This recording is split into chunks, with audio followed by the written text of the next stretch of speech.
രാവിലെ ഉറക്കത്തിൽ കിടന്നപ്പോഴായിരുന്നു ഒരു ഫ്രണ്ട് വിളിച്ചിട്ട് കുറച്ച് ബ്ലഡ് വേണമെന്ന് പറഞ്ഞു. ഞാനാണെങ്കിൽ അപ്പൊ തന്നെ വൈ നോട്ട് എന്ന് പറഞ്ഞിട്ട് അങ്ങ് ഇറങ്ങി ചെന്നു. It was actually my first blood donation experience. പിന്നെ വീട്ടിൽ വന്ന് നമ്മുടെ കാലണ്ടർ സെറ്റ് ആയിട്ടുണ്ടായിരുന്നു. അതിന്റെ കുറച്ച് ഫോട്ടോസും എടുത്ത് പാക്ക് ചെയ്ത് സെറ്റ്. ഇതാട്ടോ ഇപ്പോഴത്തെ നമ്മുടെ ഫോട്ടോഷൂട്ട് സെറ്റ്. പിന്നെ നമ്മുടെ ബുക്ക് മാർക്സും കംപ്ലീറ്റ് ആയിട്ടുണ്ട്. പിന്നെ ക്ലാസ് കഴിഞ്ഞ് പോസ്റ്റ് ഓഫീസിൽ പോയി പോസ്റ്റ് അയച്ച് നിൽക്കുമ്പോഴാണ് ആ മെസ്സേജ്.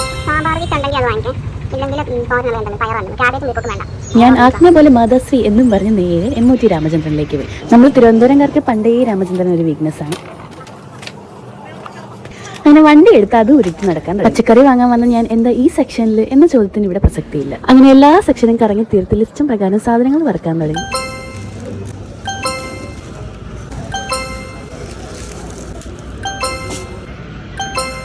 പിന്നെ ലിസ്റ്റിലില്ലാത്ത ഒരു സാധനം കൂടി ആഡ് ചെയ്ത് നമ്മൾ ബില്ലടിച്ചിറങ്ങി. എന്നിട്ട് നേരെ പനാമയിലും ഇവിടുത്തെ ഈ കേക്ക് വേണമെന്നാണ് മാതാശ്രീയുടെ അടുത്ത കൽപ്പന. അതും വാങ്ങി പിന്നെ ഒരു ഓർഡർ ഡെലിവറി ചെയ്യാനുണ്ടായിരുന്നു. അതും ചെയ്ത് വീട്ടിലെത്തി കൈക്ക് നല്ല വേദന എടുത്ത് നോക്കിയപ്പോഴാണ് ഞരമ്പൊക്കെ കളറൊക്കെ മാറിയിരിക്കുന്നു. കൈയിന്നധികം സ്ട്രെയിൻ ചെയ്യാൻ പാടില്ലാണ് സിസ്റ്റർ പറഞ്ഞിട്ടുണ്ടായിരുന്നു. ബട്ട് ആര് കേൾക്കാൻ. പിന്നെ അമ്മയുടെ നല്ല പിടിയും കടലക്കറിയും കഴിച്ച് നമ്മുടെ ഡയറി മിൽക്കും കഴിച്ച് കിടന്നു. So by.